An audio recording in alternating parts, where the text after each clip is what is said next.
ಯಾವ್ದಕ್ಕೂ ಹಿಂಜರಿದೇ ಇರುವಂತ ಸ್ನೇಹಿತರು ಒಂದು ಕಾಲದಲ್ಲಿ ನಮ್ಗಿದ್ರು. പക്ഷേ ಆದ್ರೆ അല്ലെങ്കിൽ ഇവിടെ കൊരകൻ പറയുന്നു, ಇಲ್ಲಿ ಕೊರಹೀರರ ಪುತ್ರರು ಹೇಳ್ತಿದ್ದಾರೆ, ദൈവമാണ് എന്റെ സങ്കേതവും ബലവും. ದೇವರೇ ನಮಗೆ ಆಶ್ರಯ ದುರ್ಗವಾಗಿದ್ದಾರೆ. ഹല്ലേലൂയ. ಆಮೆನ್. ദൈവമാണ് എന്റെ സങ്കേതവും ബലവും. ದೇವರೇ ನಮಗೆ ಆಶ್ರಯ ದುರ್ಗ. അതുകൊണ്ട് ಆದ ಕಾರಣ എന്റെ കഷ്ടകാലത്ത് ನನ್ನ ಇಕ್ಕಟ್ಟಿನಲ್ಲಿ ഈ സങ്കേതവും ബലവുമായ ദൈവം, ಈ ಆಶ್ರಯವೂ ದುರ್ಗವಾಗಿರುವ ದೇವರು എനിക്ക് എപ്പോഴും തുണയായിരിക്കും. ನನಗೆ ಯಾವಾಗಲೂ ಸಹಾಯಕನಾಗಿರ್ತಾನೆ. ഹല്ലേലൂയ. ಆಮೆನ್. അപ്പോൾ ಹಾಗಿರುವುದಾದ್ರೆ എനിക്കൊരു സഹായകനുണ്ട്, ನನಗೊಬ್ಬ ಸಹಾಯಕನಿದ್ದಾನೆ, എനിക്കൊരു തുണയുണ്ട്. ನನಗೊಬ್ಬ ಸಂಗಾತಿ ഞാൻ ಇದ್ದಾನೆ. ഒറ്റയ്ക്ക് അല്ല. ನಾನು ಎಂದಿಗೂ ಒಂಟಿಗನಲ್ಲ. നിങ്ങളുടെ അടുക്കൽ ആര് വന്നാലും നിങ്ങൾക്ക് കാണാൻ കഴിയും. ನಿಮ್ಮ ಬಳಿಯಲ್ಲಿ ಯಾರು ಬಂದ್ರು ನಿಮ್ಗೆ ಕಾಣ್ಲಿಕ್ಕಾಗಿಲ್ಲ. നിങ്ങളെ സഹായിക്കുന്നവർ ആര് വന്നാലും അവരെ നിങ്ങൾക്ക് അറിയാം. ನಿಮ್ಗೆ ಸಹಾಯ ಮಾಡೋರು ಯಾರು ಬಂದ್ರು ಕೂಡ ಅವ್ರ ಯಾರು ಅಂತ ನಿಮ್ಗೆ ಗೊತ್ತು. പക്ഷേ യേശു അടുത്ത് വന്നിരിക്കുമ്പോൾ ಆದ್ರೆ ಯೇಸು ನಿಮ್ಮ ಬಳಿ ಬಂದು ನಿಲ್ಲುವಾಗ നിങ്ങൾ അറിയുന്നില്ല. ನಿಮಗದು ಗೊತ್ತಾಗೋದಿಲ್ಲ. പക്ഷേ നിലനിൽക്കുന്നത് ಆದ್ರೆ ಯಾವಾಗ್ಲೂ ನೆಲೆಗೊಳ್ಳೋದು യേശുവിടെ ഉള്ളത് കൊണ്ട്. ಯೇಸು ನಿಮಗಾಗಿ ಇರುವುದರಿಂದನೇ. ഹല്ലേലൂയ. ಆಮೆನ್. ഇവിടെ ദൈവം നമ്മുടെ സങ്കേതവും ബലവുമാകും. ಅಲ್ಲಿ ಬರೆಯಲ್ಪಟ್ಟಿದೆ, ದೇವರು ನಮಗೆ ಆಶ್ರಯ ದುರ್ಗವಾಗಿದ್ದಾರೆ. എന്റെ മാത്രമല്ല, ನಮಗೆ, ನನಗೆ ಮಾತ್ರ ಅಲ್ಲ, ನಮಗೆ. അപ്പൊ എന്നെ അനുഗ്രഹിച്ചിട്ടുണ്ടെങ്കിൽ, ಆಗಿರುವುದಾದ್ರೆ ನನ್ನನ್ನು ಆಶೀರ್ವದಿಸಿದ್ರೆ നമ്മളെല്ലാവരെയും ನಮ್ಮೆಲ್ಲರನ್ನು ದೇವರು ಆಶೀರ್ವದಿಸ್ತಾರೆ. എന്നെ വിടുവിച്ചെങ്കിൽ ನನ್ನನ್ನು ಬಿಡುಗಡೆ ಮಾಡಿದರೆ എല്ലാവരെയും വിടുവിക്കും. ನಮ್ಮೆಲ್ಲರನ್ನು ಬಿಡುಗಡೆ ಮಾಡ್ತಾನೆ. ഒരാളിനുള്ളതല്ല, ಒಬ್ಬ ವ್ಯಕ್ತಿಗಿರೋದಲ್ಲ ಅದು. ദൈവം നമ്മുടെ സങ്കേതവും ബലവും. ದೇವರು ನಮಗೆ ಆಶ್ರಯ ದುರ್ಗವಾಗಿದೆ. ഇത് എഴുതിയ കോരകന്മാർക്ക് ಇದನ್ನು ಬರೆದಂತ ಕೊರಹೀರರಿಗೆ ദൈവം ದೇವರು അവർക്ക് സങ്കേതവും ബലവും തുണയുമായി മാറി. ದೇವರು ಅವರಿಗೆ ಆಶ್ರಯವೂ ದುರ್ಗವೂ ಸಂಗಾತಿಯೂ ಆಗಿ ಮಾರ್ಪಟ್ಟರು. അതുകൊണ്ട് പരിശുദ്ധൻ ഇങ്ങനെ എഴുതിച്ചു, ಆದ ಕಾರಣ ಪವಿತ್ರಾತ್ಮನು ಈ ರೀತಿ ಬರೆಸಿದನು, കോരകപുത്രന്മാരെ ಕೊರಹೀರರ ಪುತ್ರರೇ, എഴുതരുത്, ನಿಂದು ಅಂತ ಬರಿಬೇಡ, നമ്മുടെ സങ്കേതവും. ನಮ್ಮದು, ನಮಗೆ ಆಶ್ರಯ ದುರ್ಗವಾಗಿದೆ. അത് എപ്പോഴാണ് എഴുതിയത്? ಅದ್ ಯಾವಾಗ ಬರೆದಿದ್ದು? അത് എഴുതിയിട്ട് കാലങ്ങൾ അത്രേ. ಅದು ಬರೆದು ಎಷ್ಟು ಕಾಲಗಳು ಕಳೀತು? 3000 വർഷം മുമ്പ്. ಸರಿಸುಮಾರು 3000 ವರ್ಷಗಳು ಕಳೀತು. എന്നാൽ ಆದ್ರೆ നമ്മുടെ എന്നുള്ള പദം, ಅದ್ ನಮಗೆ ಅನ್ನುವಂತ ಪದ ഞാനും നിങ്ങളും ഇതിനകത്തുണ്ട്. ಆಗಿರುವುದಾದ್ರೆ ನಮಗೆ ಅನ್ನುವಂತ ಪದದ ಒಳಗಡೆ ನಾವು ನೀವು ಇದ್ದೇವೆ. അതാ നമ്മുടെ എന്ന് വരുന്നത്. ಆದ ಕಾರಣವಾಗಿದೆ ಅಲ್ಲಿ ನಮಗೆ ಆಶ್ರಯ ದುರ್ಗ ಅಂತ ಹೇಳ್ತಾರಕ್ಕೆ ಕಾರಣ. നമ്മുടെ എന്ന് പറയാം, ನಮ್ಮದು ಅಂದ್ರೆ നിങ്ങളെ എന്നല്ല, നമ്മുടെ. ಅವರ್ ನಮ್ದು ಅಂತ ಅಲ್ಲ, ನಮ್ಮದು. അപ്പൊ നിങ്ങളും ഉണ്ട്, നമ്മളും ഉണ്ട്. ಹಾಗಾದ್ರೆ ನೀವು ಇದ್ದೀರಿ, ನಾವು ಇದ್ದೀವಿ. അതാരാ നിങ്ങൾ? ಅದ್ಯಾರು ನೀವು? ദൈവത്തെ അറിയാത്തവർ, ದೇವರನ್ನ ಅರಿಯದೇ ಇರೋರು, ദൈവമായിട്ട് ബന്ധമില്ലാത്ത, ದೇವರೊಂದಿಗೆ ಸಂಬಂಧ ಇಲ್ಲದವರು, അല്ലെങ്കിൽ ദൈവത്തിന് വേണ്ടി ജീവിക്കാത്ത, ಅಥವಾ ದೇವರಿಗಾಗಿ ಜೀವಿಸದೇ ಇರುವವರು. പക്ഷെ എവിടെയൊക്കെയോ, ಆದ್ರೆ ಎಲ್ಲಿಯೋ, ഒറ്റയ്ക്കായിരിക്കും, ಕೆಲವೊಮ್ಮೆ ಒಂಟಿಯಾಗಿರುವ, കൂടെ ആരും കാണത്തില്ല, ಜೊತೆಯಲ್ಲಿ ಯಾರು ಇಲ್ಲದೆ ಇರ್ಬೋದು. എവിടെയൊക്കെ അങ്ങനെയുള്ള ಎಲ್ಲೋ ಆ ರೀತಿ ಇರುವ ആരൊക്കെയോ, ಯಾರೋ, നിങ്ങളും ನೀವು, നാമൊക്കെ ನಾವೆಲ್ಲರೂ ദൈവത്തിന് വേണ്ടി നിൽക്കുമ്പോൾ, ದೇವರಿಗಾಗಿ ನಿಲ್ಲುವಾಗ, ദൈവത്തിന് വേണ്ടി ദാഹത്തോടെ നിൽക്കുമ്പോൾ, ದೇವರಿಗಾಗಿ ದಾಹದಿಂದ ನಿಲ್ಲುವಾಗ, ഈ വചനം, ಈ ವಾಕ್ಯ പറയുന്നു, ಹೇಳುತ್ತೆ, ദൈവം നമ്മുടെ സങ്കേതവും ದೇವರು ನಮಗೆ ಆಶ್ರಯ ದುರ್ಗವಾಗಿದ್ದಾನೆ. ഹല്ലേലൂയ. ആമേൻ. വചനത്തെ നമ്മളെല്ലാം വിട്ടു കഴിഞ്ഞു. ಆಗಿರುವುದಾದ್ರೆ ನಾವು ಅದರೊಳಗಡೆ ಇದ್ದೇವೆ. ഇന്ന് രാത്രി ഇത് കേൾക്കുന്ന ആരെങ്കിലും, ಈ ರಾತ್ರಿ ಇದನ್ನು ಕೇಳುವಂತ ಯಾರಾದರೂ, നിങ്ങളുടെ വീട്ടിൽ നിന്ന് ഒറ്റയ്ക്ക് യേശുവിനെ വിശ്വസിച്ചിറങ്ങിയതാണ്. ನಿಮ್ ಕುಟುಂಬದಿಂದ ನೀವು ಒಬ್ಬರೇ ಯೇಸುವನ್ನ ನಂಬಿ ಬಂದಿದ್ದೀರಾ.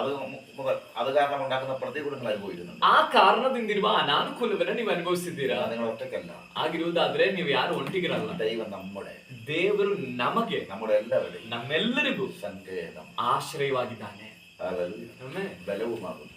ದುರ್ಗವಾಗಿದ್ದಾನೆ. കഷ്ടകാലത്ത് ಇಕ್ಕಟ್ಟಿನಲ್ಲಿ അവനാണ് തുണ. ಆತನೇ ನಮಗೆ ವಿಶೇಷವಾದ ಸಂಗಾತಿ. കഷ്ടകാലം ഇല്ലാത്തപ്പോൾ ಇಕ್ಕಟ್ಟಿಲ್ದೇ ಇರುವಾಗ പല തുണകളും കാണും. ಅನೇಕ ಸಂಗತಿಗಳಿರ್ತಾರೆ. കഷ്ടകാലം വരുമ്പോൾ ಆದ್ರೆ ಕಷ್ಟಕಾಲ ಬರುವಾಗ അവനാണ് തുണ. ಆತನೇ ನಮ್ಮ ಸಂಗಾತಿ. അപ്പൊ കഷ്ടകാലം നല്ലതാണോ? ಹಾಗಾದ್ರೆ ಕಷ್ಟಕಾಲ ಒಳ್ಳೇದಾ? അതും നല്ലതാണ്. ಅದು ಒಳ್ಳೇದೆ, ಅದು ಒಳ್ಳೇದೆ. തുണ ആയിട്ട് കർത്താവ് വരികയാണ്. ಯಾಕಂದ್ರೆ ಸಂಗಾತಿಯಾಗಿ ದೇವರು ನಮಗಾಗಿ ಬರ್ತಾರೆ. എവിടെയൊക്കെ കഷ്ടകാലം ആർക്ക് വന്നിട്ടുണ്ട്, ಎಲ್ಲೆಲ್ಲ ಯಾರಿಗೆಲ್ಲ ಇಕ್ಕಟ್ಟುಗಳು ಬಂದಿದೆ, അവിടെ ദൈവം തുണയായിട്ട് ഇറങ്ങി. ಅಲ್ಲೆಲ್ಲ ದೇವರು ಸಹಾಯಕನಾಗಿ ಇಳಿದು ಬಂದಿದ್ದಾರೆ. നിങ്ങൾക്കറിയാമല്ലോ, ನಿಮ್ಗೆ ಗೊತ್ತಲ್ವಾ, വചനത്തിന് വള്ളി പുള്ളി മാറ്റം. ವಾಕ್ಯಕ್ಕೆ ಸ್ವಲ್ಪ ಕೂಡ ಬದಲಾವಣೆ ಇಲ್ಲ, ಒಂದು ಒತ್ತು ದೀರ್ಘ ಕೂಡ ಬದಲಾವಣೆ ಇಲ್ಲ. ഇത് എഴുതിയവർ മരിച്ചിട്ടുണ്ട്, ಇದನ್ನ ಬರೆದವರು ಸತ್ತಿದ್ದಾರೆ. പക്ഷേ ಆದ್ರೆ വചനം ವಾಕ್ಯ എന്നേക്കും നിലനിൽക്കും. ಎಂದೆಂದಿಗೂ ನೆಲೆಗೊಳ್ಳುತ್ತೆ. അതിന് എന്നേക്കും നിലനിൽക്കുന്നു. ಯಾತಕ್ಕಾಗಿ ವಾಕ್ಯ ಶಾಶ್ವತವಾಗಿ ನೆಲೆಗೊಳ್ಳುತ್ತೆ? ഹല്ലേലൂയ. ദൈവം നമ്മുടെ സംഗതി എന്ന് പറഞ്ഞാൽ, ದೇವರು ನಮಗೆ ಆಶ್ರಯ ದುರ್ಗ ಅಂತ ಹೇಳಿದ್ರೆ, അത് കഴിഞ്ഞിട്ടും ಆ ಬರೆದವರ ಕಾಲ ಕಳೆದ್ಮೇಲೂ ಕೂಡ ഒരു ശേഷിപ്പ്, ಒಂದು ಉಳಿತಾಯ ദൈവത്തിനായിട്ട് നിൽക്കുന്നവരുണ്ട്. ದೇವರಿಗಾಗಿ ನಿಲ್ಲೋರಿದ್ದಾರೆ. ഈ കാലഘട്ടത്തിൽ നമ്മളാണ്. ಈ ಕಾಲದಲ್ಲಿ ಅದು ನಾವಾಗಿದ್ದಾರೆ. അതുകൊണ്ട് ദൈവം നമ്മുടെ എന്ന് പറയണം. ಆದ ಕಾರಣ ದೇವರು ನಮಗೆ ಅಂತ ಹೇಳ್ತಿರೋದು, സങ്കേതവും വരും, ಆಶ್ರಯವೂ ದುರ್ಗವಾಗಿದ್ದಾನೆ, ഏറ്റവും നല്ല തുണയാണ്, ಬಹಳ ಒಳ್ಳೆಯ ಸಹಾಯಕನಾಗಿದ್ದಾನೆ ನಮ್ಮ ಇಕ್ಕಟ್ಟಲ್ಲಿ. കഷ്ടങ്ങളെല്ലാം പലരെയും കാണാൻ കഴിയാത്തത്. കഷ്ടങ്ങൾ വരുമ്പോൾ ആരെയും കാണാൻ, ಕಷ್ಟಗಳು ಬರುವಾಗಿದೆ ಅನೇಕರು ಕಾಣದಂತೆ ಆಗ್ಬೋದು. എല്ലാത്തിനും കൂടെ നിൽക്കാന്ന് പറഞ്ഞവർ ഒരു സമയത്ത് ഉണ്ടാകത്തില്ല. ನಾ ಏನ್ ಬಂದ್ರು ಜೊತೆಲಿದ್ದೆ ಇರ್ತೇನೆ ಅಂತ ಹೇಳಿದವರು ಕೂಡ ಆ ಸಮಯದಲ್ಲಿ ಕಾಣ. അതിന്റെ അർത്ഥം വേറൊന്നുമല്ല, ಅದ್ರ ಅರ್ಥ ಬೇರೇನೂ ಅಲ್ಲ, നമ്മുടെ കഷ്ടകാലം വരുമ്പോൾ, ಅದು ನಮ್ಮ ಕಷ್ಟಕಾಲ ಬರುವಾಗಿದೆ. കഷ്ടകാലത്ത് കയ്യിൽ പണവും ഉണ്ടാകും. ಕಷ್ಟಕಾಲದಲ್ಲಿ ಕೈಯಲ್ಲಿ ಹಣನೂ ಇರಬಾರ್ದು. കഷ്ടകാലത്തില് എല്ലായിടത്തും തല പിടിക്കേണ്ടി വരും. ಕಷ್ಟಕಾಲದಲ್ಲಿ ಎಲ್ಲಾ ಸ್ಥಳದಲ್ಲೂ ತಲೆ ತಗ್ಗಿಸ್ಬೇಕಾಗಿ ಬರುತ್ತೆ. ഈ കഷ്ടകാലത്ത് മാറി കിട്ടിയെങ്കിൽ പലരും വിഷമിക്കാറുണ്ട്. ಈ ಕಷ್ಟಕಾಲ ಸ್ವಲ್ಪ ನೀಗಲ್ಪಟ್ರೆ ಕೆಲವರು ಬೇಸರಗೊಳ್ತಾರೆ. അതൊന്നും മാറി കിട്ടും. ಕಷ್ಟಕಾಲ ನೀಗೋದಕ್ಕೋಸ್ಕರ ಕೆಲವರು ಕಾಯ್ತಾ ಇರ್ತಾರೆ, ಭಾರಪಡ್ತಿರ್ತಾರೆ, ಯಾವತ್ತಿದ್ ನೀಗುತ್ತೆ. ദൈവത്തിന് വിജയിക്കുന്ന ദൈവലിംഗ എന്നോട് ಆದ್ರೆ ದೇವರಿಗಾಗಿ ಜೀವಿಸೋ ದೇವ್ರ ಮಕ್ಕಳೇ ನಾನು ನಿಮ್ಗೊಂದು ವಿಷಯ ಹೇಳ್ತೇನೆ. കഷ്ടകാലം മാറാൻ പ്രാർത്ഥിക്കണ്ട. ಕಷ್ಟಕಾಲ ನೀಗುವುದಕ್ಕಾಗಿ ಪ್ರಾರ್ಥಿಸಬೇಡ. അങ്ങനെയാണെങ്കിൽ ಆಗಿರುವುದಾದ್ರೆ ദൈവം അവിടെ കൂടെ നിൽക്കുന്നില്ല. ದೇವರು ಆಗಿರುವುದಾದ್ರೆ ನಿಮಗೆ ಸಹಾಯಕನಾಗಿ ನಿಲ್ಬೇಕಾಗಿಲ್ವಲ್ಲ. കഷ്ടകാലത്താണ് അടുത്ത തുണൈ വന്നിരിക്കുന്നത്. ಇಕ್ಕಟ್ಟಿನಲ್ಲಾಗಿದೆ ಆತನು ನಿಮಗೆ ವಿಶೇಷ ಸಹಾಯಕನಾಗಿ ಬರೋದು. ശരി. പക്ഷെ ഈ കഷ്ടകാലം എങ്ങനെ സഹിക്കും? ಆದ್ರೆ ಈ ಇಕ್ಕಟ್ಟನ್ನ ನಾನು ಹೇಗೆ ಸಹಿಸ್ಲಿ? അവിടെയാണ് ദൈവം വഴി തുറക്കുന്നത്. ಅಲ್ಲಾಗಿದೆ ದೇವರು ನಮಗಾಗಿ ದಾರಿ ತೆರೆಯುವುದು. കഷ്ടകാലത്തൂടെ തുറക്കുന്ന വഴിയാണ് ദൈവത്തിന്റെ. ಇಕ್ಕಟ್ಟಿನಲ್ಲಿ ತೆರೆಯುವ ದಾರಿ ಆಗಿದೆ ದೇವರು ತೆರೆಯುವ ದಾರಿ. ಕಾರಣ നമ്മളിലൂടെ പല മാർഗങ്ങളുണ്ടെങ്കിൽ, ನಮ್ಮಲ್ಲೇ ಅನೇಕ ಮಾರ್ಗಗಳಿದ್ರೆ അത് നമ്മൾ മുഖാന്തരം, ಅದು ನಮ್ಮ ಮೂಲಕವಾಗಿಲ್ಲ. നമ്മളിൽ എല്ലാ മാർഗങ്ങളും തടസ്സപ്പെടുമ്പോൾ, ಆದ್ರೆ ನಮ್ಮಲ್ಲಿ ಎಲ್ಲಾ ಮಾರ್ಗಗಳು ತಡೆಯಾಗುವಾಗ ദൈവം തുണയായി വന്ന് തുറക്കുന്നത്, ದೇವರು ಸಹಾಯಕನಾಗಿ ಬಂದು ತೆರೆಯೋದು, അങ്ങനെ നീ ദൈവം ആരാണെന്ന് അറിയണം. ಆ ಸಮಯದಲ್ಲಿ ಆ ರೀತಿಯಲ್ಲಿ ನಿನ್ನ ದೇವರು ಯಾರು ಅಂತ ನೀನು ತಿಳ್ಕೋಬೇಕು. എന്റെ ജീവിതത്തിൽ ನನ್ನ ಜೀವಿತದಲ್ಲಿ കഷ്ടങ്ങൾ വന്നപ്പോഴാണ് ಕಷ್ಟಗಳು ಬಂದಾಗಲೇ ദൈവം തുണയായിട്ട് വന്നത്. ದೇವರು ಸಂಗಾತಿಯಾಗಿ ನಿಂತದ್ದು. അതുകൊണ്ടാണ് ಆದ ಕಾರಣವೇ സന്തോഷിക്കാൻ കഴിയും. ನನ್ಗೆ ಸಂತೋಷ ಪಡಕ್ಕಾಗ್ತದೆ. വേറെ ഏതിനേക്കാൾ കൂടുതൽ ಬೇರೆ ಯಾವುದಕ್ಕಿಂತಲೂ ಹೆಚ್ಚಾಗಿ എത്രയോ കൂട്ടുകാർ വന്നിട്ടുണ്ട്, ಎಷ್ಟು ಜೊತೆಗಾರರು ಬಂದಿದ್ದಾರೆ, എത്രയോ പേര് തുണയായിട്ട് വന്നിട്ടുണ്ട്, ಎಷ್ಟು ಸ್ನೇಹಿತರುಗಳು ಸಹಾಯಕರಾಗಿ ಬಂದಿದ್ದಾರೆ. ആരിലും ലഭിക്കാത്ത ಅವರು ಯಾರನ್ನೂ ಸಿಗದೇ ಇರುವ സന്തോഷവും ಸಂತೋಷ ಮತ್ತು ಸಮಾಧಾನ യേശുവിൽ നിന്നാണ് നമുക്ക്. ಯೇಸುವಿನಿಂದಾಗಿದೆ ನಮಗೆ ಲಭಿಸುವುದು. ആമേൻ. കഷ്ടകാലത്തിൽ തുണ. ಇಕ್ಕಟ್ಟಿನಲ್ಲಿ ಆತ ನಮಗೆ ಸಹಾಯ. എല്ലാവരും കഷ്ടകാലം പറഞ്ഞു തീർക്കുക, ಎಲ್ಲರೂ ಆ ಇಕ್ಕಟ್ಟನ್ನು ಮಾತ್ರ ಹೇಳಿ ಮುಗಿಸ್ತಾರೆ, തുണയെ കുറിച്ച് പറയുന്നില്ല. ಆದ್ರೆ ಸಹಾಯಕನ ಬಗ್ಗೆ ಹೇಳ್ತಿಲ್ಲ. അതേ കഷ്ടം മാറാത്തത്, ಆದ ಕಾರಣ ಆಗಿದೆ ಈ ಕಷ್ಟ ನಿಂತಿದೆ, വഴി തുറക്കപ്പെടാത്തത്, ದಾರಿ ತೆರೆಯದೇ ಇರುವುದು, ഇവിടെ നടക്കാത്തതിന്റെ കാരണം, ಬಿಡುಗಡೆ ನಡೆಯೋದಕ್ಕೆ ಕಾರಣ ಅದಾಗಿದೆ. കഷ്ടകാലം പറഞ്ഞു നിർത്തുന്നു. ಇಕ್ಕಟ್ಟು ಅಂತ ಹೇಳಿ ಅಲ್ಲಿಗೆ ಬ್ರೇಕ್ ಹೊಡಿತಾರೆ. അതിന് അങ്ങനെ ബാധിച്ചു നിർത്തുന്നു. ಯಾಕೆ ಮಧ್ಯದಲ್ಲಿ ಬ್ರೇಕ್ ಹೊಡೆಯುವುದು? തീർത്ത് വിശ്വസിക്കും. ಆ ವಾಕ್ಯವನ್ನು ಪೂರ್ಣವಾಗಿ ನಂಬ್ರಿ. കഷ്ടകാലത്താണ് എനിക്ക് തോന്നുന്നു ಇಕ್ಕಟ್ಟಿನಲ್ಲಿ ಆತನು ನಮಗೆ ವಿಶೇಷ ಸಹಾಯಕನು. കഷ്ടത്തോട് വെല്ലുവിളിക്കണം. ಆ ಕಷ್ಟಕ್ಕೆ ನಾವು ಸವಾಲು ಹಾಕಬೇಕು. അനുഭവിക്കുന്ന കഷ്ടങ്ങൾ ഏതാകട്ടെ, ನೀನು ಅನುಭವಿಸುವ ಕಷ್ಟಗಳು ಏನೇ ಆಗಿರಲಿ, അതിനോടൊരു വെല്ലുവിളിക്കാൻ ಅದಕ್ಕೆ ಸವಾಲು ಹಾಕಲಿಕ್ಕೆ ഇന്ന് രാത്രി ദൈവം ഉറപ്പ് തരും. ಈ ರಾತ್ರಿ ದೇವರು ನಮಗೆ ದೃಢತೆ ಕೊಡುತ್ತಿದ್ದಾನೆ. എനിക്കൊരു തുണയുണ്ട്, ನನಗೊಬ್ಬ ಸಹಾಯಕನಿದ್ದಾನೆ, എന്റെ കഷ്ടകാലത്തിൽ കൂടെ, ನನ್ನ ಇಕ್ಕಟ್ಟಿನಲ್ಲಿ ಜೊತೆ ಇರಲಿಕ್ಕೆ, എന്റെ കഷ്ടകാലത്ത് എനിക്ക് വഴി തുറക്കാം, ನನ್ನ ಇಕ್ಕಟ್ಟಿನಲ್ಲಿ ನನಗಾಗಿ ದಾರಿ എന്റെ ತೆರೆಯಲಿಕ್ಕೆ, കഷ്ടകാലത്ത് എന്നെ കൈ വിടാതിരിക്കാൻ, ನನ್ನ ಇಕ್ಕಟ್ಟಿನಲ್ಲಿ ನನ್ನ ಕೈ ಬಿಡದೇ ಇರಲಿಕ್ಕೆ, എന്റെ കഷ്ടത്തിനെ ചേർത്ത് പിടിക്കാൻ ನನ್ನ ಇಕ್ಕಟ್ಟಿನಲ್ಲಿ ನನ್ನನ್ನು ಜೊತೆ ಸೇರಿಸಿ എനിക്കൊരു ನಿಲ್ಲುವುದಕ್ಕೆ തുണയുണ്ട്. ನನಗೊಬ್ಬ അത് ಸಹಾಯಕನಿದ್ದಾನೆ. മനുഷ്യനല്ല, ಅದು ಮನುಷ್ಯನಲ್ಲ, അത് യേശു. ಅದು ಯೇಸುವೇ ಆಗಿದ್ದಾನೆ. ഹല്ലേലൂയ. ಆಮೆನ್. ഇപ്പൊ ഒരു കാര്യം ഉറപ്പായി. ಇವಾಗ ಒಂದು ವಿಷಯ ದೃಢವಾಯಿತು. അതുകൊണ്ടാണ് ಆದ ಕಾರಣವೇ 1 പത്രോസ് 4:12 മുതൽ 16 വരെ നിങ്ങൾ വായിക്കും. 1 ಪೇತ್ರ 4ನೇ 12ನೇ ವಾಕ್ಯದಿಂದ 16ನೇ ವಾಕ್ಯದಲ್ಲಿ ಓದುವಾಗ കഷ്ടങ്ങൾ ಅಲ್ಲಿ ಬರೆಯಲ್ಪಟ್ಟಿರುವುದು ಕಷ್ಟಗಳ ಕುರಿತು. അവിടെ പറയുന്നു, ಅಲ್ಲಿ ಹೇಳ್ತಿದೆ, നിങ്ങൾ ക്രിസ്ത്യാനിയായിട്ട് കഷ്ടം സഹിക്കും തോറും സന്തോഷിച്ചു. ನೀನ್ ಕ್ರೈಸ್ತನಾಗಿ ಬಾಧೆ ಪಟ್ರೆ ನೀನ್ ಸಂತೋಷ ಪಡು. ക്രിസ്ത്യാനിയായിട്ട്, ಕ್ರೈಸ್ತನಾಗಿನ അതാണ് ക്രിസ്ത്യാനി. ಅದ್ಯಾರು ಕ್ರೈಸ್ತನು? ക്രിസ്ത്യാനി എന്ന് പറഞ്ഞാൽ ಕ್ರೈಸ್ತನು ಅಂದ್ರೆ യേശുവിന് വേണ്ടി ജീവിക്കുന്നവർ, ಯೇಸುವಿಗಾಗಿ ಜೀವಿಸುವವರು, അവരെ ക്രിസ്ത്യാനി. ಅವರಾಗಿದ್ದಾರೆ ಕ್ರೈಸ್ತರು. അല്ലാതെ പള്ളിയിൽ പോകുന്നവരല്ല. ಅದಲ್ಲದೆ ಕೇವಲ ಚರ್ಚ್ಗೆ ಹೋಗುವವರಲ್ಲ, എന്ന് പറഞ്ഞാൽ പള്ളിയിൽ പോകുന്നവർ മാത്രമല്ല, ಅಂದ್ರೆ ಆ ದೇವಾಲಯಕ್ಕೆ ಹೋಗುವವರು ಮಾತ್ರ ಅಲ್ಲ, ക്രിസ്തുവിന് വേണ്ടി ജീവിക്കുന്നവരെ യഥാർത്ഥ ക്രിസ്ത്യാനികൾ. ಕ್ರಿಸ್ತನಿಗಾಗಿ ಜೀವಿಸುವವರೇ ನಿಜವಾದ ಕ್ರೈಸ್ತರು. അവർക്ക് കഷ്ടമുണ്ട്, ಅವ್ರಿಗೆ ಕಷ್ಟ ಇದೆ. അതുകൊണ്ട് യോഹന്നാൻ സുവിശേഷം 16 വായിക്കുന്നു, ಆದ ಕಾರಣ ಯೋಹಾನ ಬರೆಸುವಾರ್ತೆ 16ನೇ ಹೇಳಿದ್ರು, ലോകത്തിൽ നിങ്ങൾക്ക് കഷ്ടമുണ്ട്, ಲೋಕದಲ್ಲಿ ನಿಮಗೆ ಸಂಕಟ ಉಂಟು, എങ്കിലും ധൈര്യപ്പെടും, ಆದರೂ ಧೈರ್ಯವಾಗಿರಿ, ഞാൻ ലോകത്തെ ജയിച്ചു. ನಾನು ಲೋಕವನ್ನ ಜಯಿಸಿದ್ದೇನೆ. ഈ തുണ, ಈ ಸಹಾಯಕನು ലോകത്തിൽ തോറ്റവനല്ല, ಲೋಕದಲ್ಲಿ ಸೋತವನಲ್ಲ, കഷ്ടത്തിൽ തോറ്റവനല്ല, ಕಷ್ಟಗಳ ಮಧ್ಯದಲ್ಲಿ ಸೋತವನಲ್ಲ, ജയിച്ചവൻ, ಕಷ್ಟಗಳ ಮಧ್ಯದಲ್ಲಿ ಜಯಿಸಿದವನಾಗಿದ್ದಾನೆ. തുണയായിട്ട് നിൽക്കും. ಆತನಾಗಿದ್ದಾನೆ ನಮಗೆ ಸಹಾಯಕನಾಗಿ ನಿಲ್ಲೋದು. അവൻ മരണത്തെ ജയിച്ചവൻ, ಆತನ ಮರಣವನ್ನ ಜಯಿಸಿದವನು, അവനാണ് നമുക്ക് തുണ. ಆತನೇ ನಮಗೆ ಸಹಾಯಕನು. അവൻ ഏത് അത്ഭുതം ചെയ്യാൻ കഴിയുന്നറിയോ, ಆತನು ಯಾವ ಅದ್ಭುತವನ್ನು ಕೂಡ ಮಾಡಲಿಕ್ಕೆ ಶಕ್ತನಾದ ദൈവമാണ് തുണ. ಆ ದೇವರೇ ನಮ್ಮ ಸಹಾಯಕನು. ഞാൻ ബൈബിള് വായിച്ചപ്പോൾ ನಾನು ಬೈಬಲ್ ಓದಿದಾಗ, എന്റെ ജീവിതം വെച്ച് നോക്കും, ನನ್ನ ಜೀವಿತವನ್ನು ನೋಡಿದಾಗ ബൈബിളിലുള്ള പല ഭക്തന്മാർ, ಬೈಬಲ್ ನಲ್ಲಿರುವಂತ ಅನೇಕ ಭಕ್ತರಿಗೆ ഏറ്റവും കൂടുതൽ യേശു അടുക്കൽ നിന്നത് ಬಹಳ ಹೆಚ್ಚಾಗಿ ದೇವರು ಹತ್ತಿರದಲ್ಲಿ ನಿಂತ್ಕೊಂಡಿದ್ದು കഷ്ടകാലത്തായിരുന്നു. ಅವರ ಕಷ್ಟದ ಕಾಲದಲ್ಲಾಗಿದೆ. അതുകൊണ്ട് ಆದ ಕಾರಣ നിങ്ങൾ ക്രിസ്ത്യാനിയാകുമ്പോൾ ನೀವು ಕ್ರೈಸ್ತನಾಗಿದ್ದು കഷ്ടം അല്ലെങ്കിൽ നിങ്ങൾ സന്തോഷിക്കും. ನೀವು ಕಷ್ಟಪಡುವವರಾಗಿದ್ದರೆ ಅದರಲ್ಲಿ ನೀವು ಸಂತೋಷ ಪಡ್ರಿ. ഹല്ലേലൂയ. ಆಮೆನ್. ക്രിസ്തുവിൽ അല്ലാതെ ആരെങ്കിലും കഷ്ടം സഹിച്ചാൽ, ಕ್ರಿಸ್ತನಲ್ಲದೆ ಯಾರಾದ್ರೂ ಕಷ್ಟಪಟ್ಟರೆ അതെനിക്കൊന്നും പറയാനില്ല. ಅದರಲ್ಲಿ ನನಗೆ ನೋ ಕಮೆಂಟ್ಸ್. ക്രിസ്തുവിലായിട്ട് കഷ്ടം സഹിച്ചാൽ, ಆದ್ರೆ ನೀವು ಕ್ರಿಸ್ತನಲ್ಲಿ ಇದ್ದುಕೊಂಡು ನೀವು ಕಷ್ಟವನ್ನ ಸಹಿಸಿದ್ರೆ സന്തോഷിക്കും. ಸಂತೋಷ ಪಡ್ರಿ. ಸಂತೋಷಿಸಿ, ಸಂತೋಷಪಡ್ರಿ. ನಾನು ನಲ್ಲೊരു ತುಣ വന്നിട്ടുണ്ട്. ಯಾಕಂದ್ರೆ ಒಬ್ಬ ಒಳ್ಳೆ ಸಹಾಯಕನು ನಿಮ್ಮ ಬಳಿಗೆ ಬಂದಿದ್ದಾನೆ. ഹല്ലേലൂയ. ಆಮೆನ್. അതൊരു വലിയ ഭാഗ്യമാണ്. ಅದೊಂದು ದೊಡ್ಡ ಭಾಗ್ಯವಾಗಿದೆ. യേശു അടുത്ത് വരുന്ന ഭാഗ്യമല്ലേ? ಯೇಸು ನಿಮ್ ಬಳಿಗೆ ಬರೋದು ಒಂದು ಭಾಗ್ಯ ಅಲ್ವಾ? ഒരു ഭാഗ്യം വരുന്നു. ಅದಕ್ಕಿಂತ ದೊಡ್ಡ ಭಾಗ್ಯ ಏನಾದ್ರು ಇದೆಯಾ? അതാ സങ്കീർത്തനക്കാരൻ പറഞ്ഞത്. ಅದ ಕಾರಣ ಆಗಿದೆ ಕೀರ್ತನೆಗಾರನು ಹೇಳ್ತಿರೋದು. ഞങ്ങളുടെ ജീവിതത്തിൽ ഒരു കഷ്ടകാലം ഉണ്ടായിരുന്നു. ನಮ್ಮ ಜೀವಿತದಲ್ಲಿ ಒಂದು ಕಷ್ಟಕಾಲ ಇತ್ತು. പക്ഷെ അവിടെ തകർന്നു പോകാൻ വരുന്നത് ಆದ್ರೆ ಅಲ್ಲಿ ನಾಶವಾಗದೇ ಇದ್ದಿದ್ದು ഈ തുണ കൂടെ ഉള്ളത്. ಈ ಸಹಾಯಕನ ಜೊತೆ ಇದ್ದಿದ್ರಿಂದ. ഹല്ലേലൂയ. ദൈവം എപ്പോഴും തുണയായിട്ട് നിൽക്കും. ದೇವರು ಯಾವಾಗಲೂ ಸಹಾಯಕನಾಗಿ ನಿಲ್ತಾನೆ. അവൻ കഷ്ടകാലത്ത് ഏറ്റവും നല്ലതാണ്. ಆತನ ಕಷ್ಟಕಾಲದಲ್ಲಿ ಬಹಳ ಒಳ್ಳೆ ಸಹಾಯಕನು. ഹല്ലേലൂയ. ദൈവം നമ്മുടെ സങ്കേതവും വരും. ದೇವರು ನಮಗೆ ಆಶ್ರಯವೂ ದುರ್ಗವಾಗಿದೆ. ദൈവം നമ്മുടെ, ದೇವರು ನಮಗೆ, യേശു നമ്മുടെ. ಯೇಸು ನಮಗೆ. നമുക്കെന്ന് പറയാൻ യേശു മാത്രമേ ഉള്ളൂ. ನಮಗೆ ನಮಗೆ ನಮಗೆ ಎಂಬುದಾಗಿ ಹೇಳುವುದಕ್ಕೆ ಯೇಸು ಮಾತ್ರವೇ ಇರುವುದು. അതെല്ലായിടത്തും സൗഖ്യം വ്യാപിക്കുന്നതാണ്. ಆಗಿರುವುದಾದ್ರೆ ಆತನ ಸೌಖ್ಯ ಎಲ್ಲಾ ಸ್ಥಳದಲ್ಲೂ എല്ലായിടത്തും സമാധാനം വ്യാപിക്കും. ಎಲ್ಲಾ ಸ್ಥಳದಲ್ಲೂ ಸಮಾಧಾನ ವ್ಯಾಪರಿಸುತ್ತೆ. പണം എന്ന് പറയുന്നത്, പൈസ എന്ന് പറയുന്നത് ಹಣ ಅನ್ನುವಂಥದ್ದು എല്ലാ കാര്യങ്ങൾക്കും ഉപകരിക്കാനുള്ളതാണ്.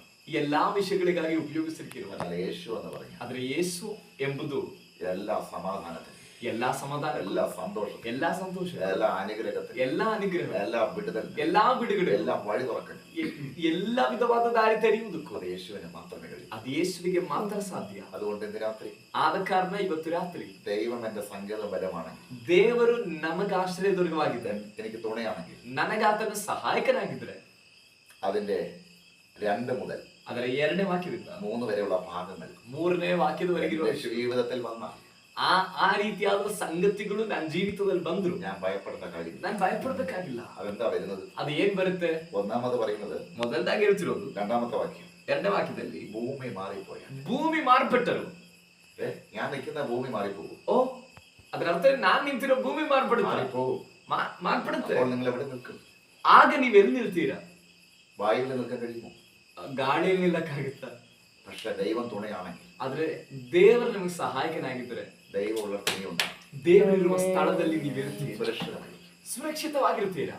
എന്താ ಅല്ലേ ഇതൊരു അത്ഭുതം. ಅದು ಎಷ್ಟು ದೊಡ್ಡ ಅದ್ಭುತ. ഇത് ഞാനത് ഇങ്ങനെ പറയും, ನಾನು ಅದನ್ನ ಈ ರೀತಿ ಹೇಳ್ತೇನೆ. ഭൂമി മാറിപ്പോയാൽ ಭೂಮಿ ಮಾರ್ಪಟ್ಟರು, അത് നമ്മളെ നിലനിർത്തുന്നതാണ്, നമ്മുടെ വെയിറ്റ് തന്നതാണ് ഭൂമി. ಭೂಮಿ ಅನ್ನೋದು ನಮ್ಮ ತೂಕವನ್ನೆಲ್ಲ ಸಹಿಸಿ ನಿಂತಿರುವ ಅಥವಾ ಹೊತ್ತು ನಿಂತಿರುವ ಸ್ಥಳವಾಗಿದೆ ಈ ಭೂಮಿ. അത് മാറിപ്പോന്ന് പറഞ്ഞ അർത്ഥം, ಅದು ಮಾರ್ಪಡುತ್ತೆ ಅಂತ ಹೇಳಿದ್ರೆ ಮಾತಿನ ಅರ್ಥ, ഒരു ജോലിയുടെ വരുമാനം കൊണ്ടാണ് നിങ്ങൾ ജീവിക്കുന്നത്. ಒಂದು ಕೆಲಸದ ಆದಾಯದಿಂದ ನೀವು ಜೀವಿಸಿದ್ದೀರಾ. അത് മാറിപ്പോയാൽ ಅದು ಮಾರ್ಪಟ್ರೆ നിങ്ങളുടെ നിലനിൽപ്പ് തന്നെ നഷ്ടമായി. ನಿಮ್ಮ ನೆಲೆ ನಷ್ಟವಾಯಿತು. പക്ഷെ ദൈവം തുണയാണെങ്കിൽ ಆದರೆ ದೇವರು ನಿಮಗೆ അവിടെ ಸಹಾಯಕನಾಗಿದ್ದಾರೆ. വഴി വരും. ಅಲ್ಲಿ ದೇವರು ದಾರಿ ತೆರೀತಾರೆ. നിങ്ങളെ കൈത്താൻ കണ്ടതാണ്, ನಿಮ್ಮನ್ನ ಸಪೋರ್ಟ್ ಮಾಡ್ಬೇಕಾದ್ರೆ നിങ്ങൾക്ക് സ്വയം നിൽക്കാൻ കഴിയുന്നില്ല. ನಿಮಗೆ ಸ್ವಂತವಾಗಿ ನಿಲ್ಲಕ್ಕಾಗ್ತಿಲ್ಲ. അവരാണ് മാറിപ്പോയിട്ടുള്ളത്. ಆ ಸಪೋರ್ಟ್ ಮಾಡ್ಬೇಕಾದವರ ನಿಮ್ಮನ್ನ ಬಿಟ್ಟು ಹೋಗಿರೋದು. ദൈവം തുണയാണെങ്കിൽ, ದೇವರು ನಿಮಗೆ ಸಹಾಯಕನಾಗಿದ್ರೆ ദൈവം നിങ്ങളെ കൈത്താൻ. ದೇವರು ನಿಮ್ಮನ್ನ ಕೈಯಲ್ಲಿ ಹೊತ್ತುಕೊಳ್ತಾನೆ. തലമുറകളെ കുറിച്ച് ತಲೆಮಾರಿನ ಕುರಿತು നിലനിൽക്കാൻ കഴിയാത്ത പോലെ വേദന, ಅವ್ರು ನೆಲೆಗೊಳ್ಳಿಕ್ಕೆ ಆಗದೇ ಇರುವಂತ ರೀತಿಯಲ್ಲಿ ವೇದನೆ ಪಡ್ತಿದ್ದೀರಾ. ദൈവം തുണയാണെങ്കിൽ ದೇವರು ನಿಮಗೆ ಸಹಾಯಕನಾಗಿದ್ರೆ നിനക്ക് വേണ്ടി അത്ഭുതം ചെയ്യും. ನಿಮಗಾಗಿ ಆತನ ಅದ್ಭುತ നിങ്ങൾ ಮಾಡಿದ. ആരിലാണ് ആശ്രയിച്ചത്? ನೀವು ಯಾರಲ್ಲಿ ಆಶ್ರಯಿಸಿದ್ರಿ? അവര് കൈവിട്ടപ്പോൾ ಅವ್ರು ಕೈ ಬಿಟ್ಟಾಗ നിങ്ങളുടെ നിലനിൽപ്പ് പോലും നഷ്ടമാകുന്നു. ನಿಮ್ಮ ನೆಲೆ ಕೂಡ ನಷ್ಟವಾಗ್ತಿದೆಯಾ?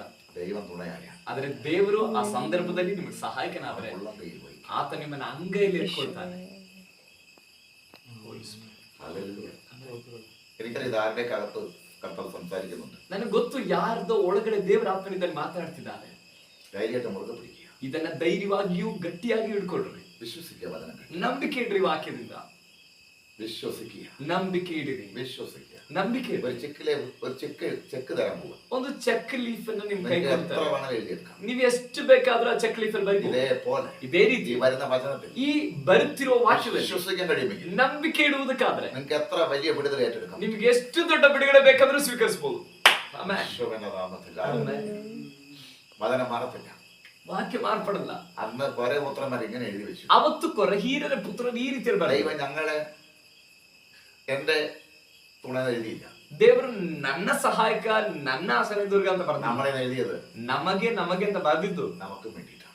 ಅದರೊಳಗಡೆ ನಾವು ಇದ್ದೀವಿ, ನಮಗೋಸ್ಕರವೂ ಆಗಿದೆ. ഞങ്ങളുടെ കാലം കഴിയുമ്പോൾ ನಮ್ಮ ಕಾಲ ಕಡಿವಾಗ എന്റെ ഇളയത് അനേക സഹോദരങ്ങൾ, ನಮ್ಮ ಕಿರಿಯ ಅನೇಕ ಸಹೋದರರು അവര് ഈ ഭൂമി ജീവിക്കുമ്പോൾ, ಅವರು ಈ ಭೂಮಿಯಲ್ಲಿ ಜೀವಿಸುವಾಗ, യേശുവിനെ ആരാധിക്കുമ്പോൾ, ಈ ಯೇಸುವನ್ನು ಆರಾಧಿಸುವಾಗ, കഷ്ടം വരുമ്പോൾ ಈ ಕಷ್ಟ ಬರುವಾಗ ദൈവം നമ്മുടെ സങ്കേതം പറയുക. ದೇವರು ನಮಗೆ ಆಶ್ರಯವೂ ದುರ್ಗವಾಗಿದ್ದಾರೆ ಅಂತ ಅವರು ಹೇಳ್ಬೇಕು.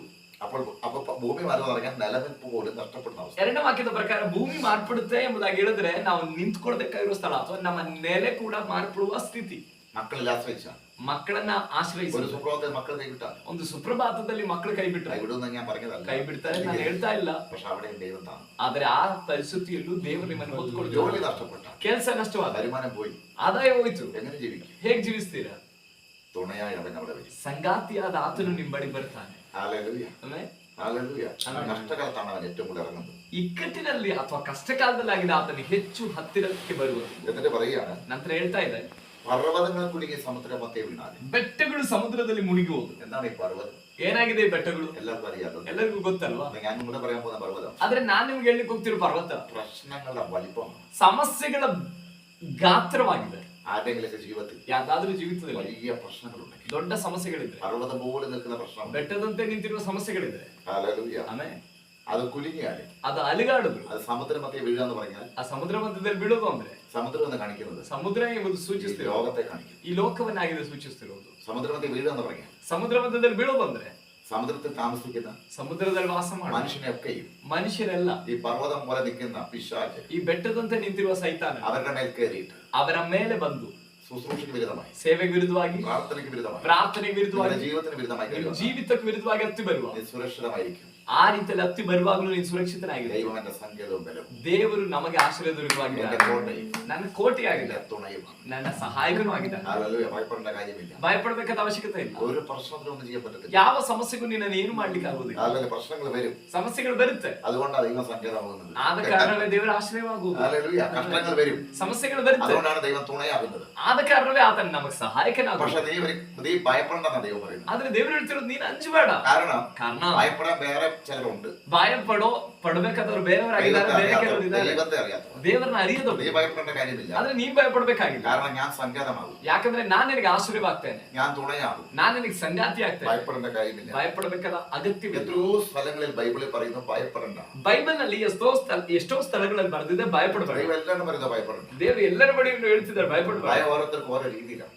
ಒಬ್ಬೊಬ್ರಿಗೆ ಒಂದೊಂದು ರೀತಿಯಲ್ಲಾಗಿದೆ. ഹല്ലേലൂയ. ഭയം വരുന്നത്, ಭಯ ಬರೋದು നേരത്തെ ഇവിടെ പറഞ്ഞ പോലെ നിലനിൽപ്പില്ലാതെ വരുമ്പോൾ ഭയം ഉണ്ടാവും. ಮೊದಲೇ ಹೇಳಿದ ಪ್ರಕಾರ ಕೆಲವರಿಗೆ ನೆಲೆ ಇಲ್ಲದಂತಾಗುವಾಗ ಭಯ ಬರುತ್ತೆ, സഹായം നഷ്ടപ്പെടുമ്പോൾ ഭയം ഉണ്ടാവും, ಸಹಾಯ ನಷ್ಟವಾಗುವಾಗ ಭಯ ಆಗುತ್ತೆ, രോഗം വരുമ്പോൾ ഭയം ഉണ്ടാവും, ರೋಗ ಬರುವಾಗ ಭಯ ಬರುತ್ತೆ, പ്രശ്നങ്ങൾ വരുമ്പോൾ ഭയം ഉണ്ടാവും. ಸಮಸ್ಯೆಗಳು ಬರುವಾಗ ಭಯ ಬರುತ್ತೆ. എല്ലാത്തിനും ഭയം കഴിക്കും. ಎಲ್ಲದರ ಮೂಲಕವೂ ಭಯವು ಬರುತ್ತೆ. എല്ലാ വിഷയങ്ങൾക്കും ഭയമാണ് വരുന്നത്. ಎಲ್ಲ ವಿಷಯಗಳ ಮೂಲಕವೂ ಭಯವಾಗಿದೆ ಬರೋದು. എന്നാൽ യേശു പറയുകയാണ്, ಅವ್ರು ಯೇಸು ಹೇಳ್ತಿದ್ದಾರೆ, ഭയപ്പെടണ്ട, ಭಯಪಡಬೇಡ, ഞാൻ നിന്നോട് കൂടെ ഉണ്ട്, ನಾನು ನಿನ್ನ ಸಂಗಡ ಇದ್ದೆ, തുണയായിട്ടിരിക്കുക. ಸಹಾಯಕನಾಗಿದ್ದೇನೆ. ഹല്ലേലൂയ. ಆಮೇಲೆ ഇതെല്ലാം സംഭവിച്ചാലും ಇದೆಲ್ಲವೂ ಸಂಭವಿಸಿದ್ರು ഹല്ലേലൂയ ഭയപ്പെടേണ്ട കാര്യം ഇവിടെ ഇല്ല, ಭಯಪಡಬೇಕಾದ ಅಗತ್ಯ ಅಲ್ಲಿಲ್ಲ, സംശയിക്കേണ്ട കാര്യം ഇവിടെ ഇല്ല. ಸಂದೇಹ ಪಡಬೇಕಾದ ಅಗತ್ಯ ಅಲ್ಲಿಲ್ಲ. ഹല്ലേലൂയ. ಆಮೆನ್. കാരണം ಕಾರಣ തുണയായി നിർത്തിയിരിക്കുന്നത് ಸಹಾಯಕನಾಗಿ ನಿಮಗೆ ನಿಲ್ಲಿಸಿರೋದು നമ്മൾ ചിന്തിക്കുന്ന ആരെയുമല്ല, ನಾವು ಚಿಂತೆ ಮಾಡುವ ಯಾರನ್ನೂ ಅಲ್ಲ. അതുകൊണ്ട് അവര് തുണയാകാത്തത്. ಆದ ಕಾರಣವೇ ಅವರು ಸಹಾಯಕರಾಗದೇ ಇರುವುದು. മനസ്സിലായതുകൊണ്ട് ഞാൻ ദൈവത്തെ സ്തുതിക്കുന്നു. ಅರ್ಥ ಆದವರಿಗಾಗಿ ನಾನು ದೇವರಿಗೆ ಸ್ತೋತ್ರ നമ്മൾ ಮಾಡ್ತೀನಿ. വിചാരിച്ച ആരെങ്കിലും തുണയാകുന്നില്ലെങ്കിൽ ನಾವು ಅಂದುಕೊಂಡಿರುವ ಯಾರಾದ್ರೂ ನಮಗೆ ಸಹಾಯಕರಾಗದೇ ಇದ್ದಾರೆ, അതല്ലേ നമ്മുടെ വേദന, ಅದೇ ತಾನೇ ನಮ್ಮ ವೇದನೆ, അതല്ലേ നമ്മുടെ സങ്കടം. ಅದಲ್ವಾ ನಮ್ಮ ಸಂಕಟ. നമ്മൾ വിചാരിച്ച ആരെയാ? ನಾವು ಅಂದ್ಕೊಂಡಿದ್ದು ಯಾರನ್ನ? ഏതെങ്കിലും ആരെങ്കിലും ഒക്കെ അല്ല, ಯಾರಾದ್ರೂ ಯಾರೆಲ್ಲ ಅಲ್ಲ, നമ്മൾ വിശ്വസിച്ചവർ. ನಾವು ನಂಬಿದವರು. അവര് കൈവിട്ടിട്ടുണ്ടോ? ಅವ್ರು ಕೈ ಬಿಟ್ಟಿದ್ದಾರ? പക്ഷെ കൈവിടാത്ത ഒരു തുണ, ಆದ್ರೆ ಕೈ ಬಿಡದೇ ಇರುವ ಒಬ್ಬ ಒಳ್ಳೆ ಸಹಾಯಕ, കൈവിടാത്ത ഒരു സങ്കേതം, ಕೈ ಬಿಡದೇ ಇರುವಂತ ಒಬ್ಬ ಆಶ್ರಯವಾದವರು. ഹല്ലേലൂയ. ഒരുപക്ഷെ ഒരു കുടുംബത്തിനകത്ത് തന്നെ ಒಂದು ಪಕ್ಷ ಒಂದು ಕುಟುಂಬದ ಒಳಗಡೆ ചിലപ്പോ സഹോദരങ്ങളാകാം, ಕೆಲವೊಮ್ಮೆ ಸಹೋದರರಾಗಿರ್ಬೋದು, മക്കളാകാം, ಮಕ್ಕಳಾಗಿರ್ಬೋದು, അവരുടെ കുറ്റമല്ല. ಅವರ ತಪ್ಪಲ್ಲ. പക്ഷേ ಆದ್ರೆ കൈവിടപ്പെടുന്ന ചാൻസ് വരികയാണെങ്കിൽ, ಕೈ ಬಿಡಲ್ಪಡುವಂತ ಅವರು ನಿಮಗೆ ಕೈ ಬಿಡುವ ಸಾಧ್ಯತೆಗಳು ಬರ್ತಿದ್ರೆ, ഒരു സങ്കേതം നമുക്ക് വേണ്ടി ഒരുങ്ങി നിൽക്കും. ಒಂದು ಆಶ್ರಯವೇ ನಮಗಾಗಿ ಸಿದ್ಧವಾಗಿದೆ. ദൈവം ഒരുക്കി വെച്ചിരിക്കുന്നു. ದೇವರು ಸಿದ್ಧ ಮಾಡಿದ್ದಾರೆ. ഹല്ലേലൂയ. ദൈവം ഒരുക്കി വെച്ചിട്ടുണ്ട്. ದೇವರು ಸಿದ್ಧ ಮಾಡಿದ್ದಾರೆ. അതുകൊണ്ട് ഭയപ്പെടേണ്ട കാര്യമില്ല. ಆದ ಕಾರಣ ಭಯಪಡಬೇಕಾದ ಅಗತ್ಯವಿಲ್ಲ. മറുഭാഗം ദൈവമുണ്ട് ഇവിടെ. ಮತ್ತೊಂದು ಭಾಗದಲ್ಲಿ ದೇವರು ನಮಗಾಗಿದ್ದಾರೆ. എന്തില്ല? ಏನಿಲ್ಲ, അവിടെ നിലനിർത്താൻ ദൈവം കൂടെ ഉണ്ട്. ಅಲ್ಲಿ ನೆಲೆಗೊಳಿಸಲಿಕೆಯಾಗಿ ದೇವರು ನಮಗಿದ್ದಾರೆ. ഹല്ലേലൂയ. ಆಮೆನ್. സങ്കേതവും വരും. ಅವನು ನಮಗೆ ಆಶ್ರಯವೂ. അപ്പോൾ നമ്മൾ വിചാരിക്കുന്ന ആരുമല്ല, ಹಾಗಾದ್ರೆ ನಾವು ಅಂದುಕೊಂಡಿರುವ ಯಾರು ಅಲ್ಲ, നമുക്ക് തുണയായിട്ട് നിൽക്കാം. ನಮ್ಗೆ ಸಹಾಯಕರಾಗಿ ಇಲ್ಲ ಹೋಗ್ತಿರೋದು. അതുകൊണ്ടാണ് ಆದ ಕಾರಣ അതൊക്കെ മാറിക്കൊണ്ട് ചേഞ്ച് ആയിക്കൊണ്ടിരിക്കും. ಅದೆಲ್ಲ ಚೇಂಜ್ ಆಗ್ತಾ ಇರುತ್ತೆ, ಮಾರ್ಪಡ್ತಾ ಇರುತ್ತೆ. ഹല്ലേലൂയ. ಆಮೆನ್. നമുക്ക് ನಮಗೆ ബലവും സങ്കേതവും ಬಲವೂ ಆಶ್ರಯವೂ യേശുവിനെ മാത്രമേ ആകാൻ കഴിയത്തുള്ളൂ. ನಮಗೆ ಬಲವಾಗಿಯೂ ಆಶ್ರಯವಾಗಿಯೂ ಇರಲಿಕ್ಕೆ ಯೇಸುವಿಗೆ ಮಾತ್ರ ഈ ಸಾಧ್ಯ. കേൾക്കുന്ന മുഴുവൻ പേർക്കും, ಈ ಕೇಳುವಂತ ಎಲ್ಲರಿಗೂ, എനിക്കും നമുക്കെല്ലാവർക്കും ನಮಗೆಲ್ಲರಿಗೂ ദൈവത്തിന് മാത്രമേ അതാകാൻ പറ്റൂ.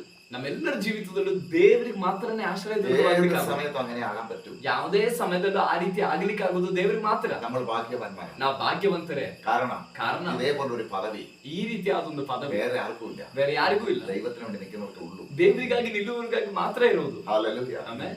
എന്നാൽ സങ്കേതം വല്ല ആരാണ് ആകേണ്ടത് വാസ്തവമായി? ಆದ್ರೆ ನಿಜವಾಗಿಯೂ ನಮಗೆ ಆಶ್ರಯ ದುರ್ಗವಾಗಬೇಕಾದವರು ಯಾರು? ഇത്രയും ഉന്നതനായ ദൈവം, ಇಷ್ಟು ಉನ್ನತನಾದ ದೇವರು, സർവശക്തനായ ദൈവം, ಸರ್ವಶಕ್ತನಾದ ದೇವರು സങ്കേതമാക്കേണ്ട കാര്യമില്ല. ನಮಗಾಗಿ ಆಶ್ರಯ ದುರ್ಗವಾಗಬೇಕಾಗಿಲ್ಲ. അവനെ നാം ബഹുമാനിക്കേണ്ടതാകുന്നു. ಆತನನ್ನು ನಾವು ಗೌರವಿಸಬೇಕು. അവനെ നാം ആരാധിക്കേണ്ടതാകുന്നു. ಆತನನ್ನು ನಾವು ಆರಾಧಿಸಬೇಕು. അവനെ നാം നമസ്കരിക്കേണ്ടതാകുന്നു. ಆತನಿಗೆ ನಾವು ಅಡ್ಡ ಬಿದ್ದು ನಮಸ್ಕರಿಸಬೇಕು. നമുക്ക് സങ്കേതം ബലമാകേണ്ടത്, ಆದ್ರೆ ನಮಗೆ ಆಶ್ರಯವು ದುರ್ಗವೂ ಆಗ್ಬೇಕಾಗಿರೋದು നമ്മുടെ വേണ്ടപ്പെട്ടവരാണ്, ನಮಗ್ ಬೇಕಾದವರೇ, മനുഷ്യനാണ്, ಅಂದ್ರೆ ಮನುಷ್ಯರೇ, അല്ലെങ്കിൽ ഈ ലോകത്തെ പല സഹായങ്ങളാണ്, ಅಥವಾ ಈ ಲೋಕದ ಕೆಲವು ಸಹಾಯಗಳನ್ನೇ. പക്ഷേ ಆದರೆ ഇവിടെ ദൈവം സങ്കേതമാകണമെങ്കിൽ, ಇಲ್ಲಿ ದೇವರ ಆಶ್ರಯವಾಗಬೇಕಂದ್ರೆ, ഇത്രയും വലിയ ദൈവം സങ്കേതമാകേണ്ട ಇಷ್ಟು ದೊಡ್ಡ ದೇವರು ನಮಗಾಗಿ ಆಶ್ರಯವಾಗಬೇಕಾಗಿಲ್ಲ. അതിന്റെ അർത്ഥം ഞാൻ പറയാം. ಅದರ ಅರ್ಥ ಹೇಳ್ತೇನೆ. ദൈവം സ്നേഹമാകുന്നു. ದೇವರು ಪ್ರೀತಿ ಸ್ವರೂಪಿಯಾಗಿದ್ದಾನೆ. അത്രമാത്രം സ്നേഹിക്കുന്നു. ದೇವರು ಅಷ್ಟರ ಮಟ್ಟಿಗೆ ನಮ್ಮನ್ನು ಪ್ರೀತಿಸುತ್ತಿದ್ದಾನೆ.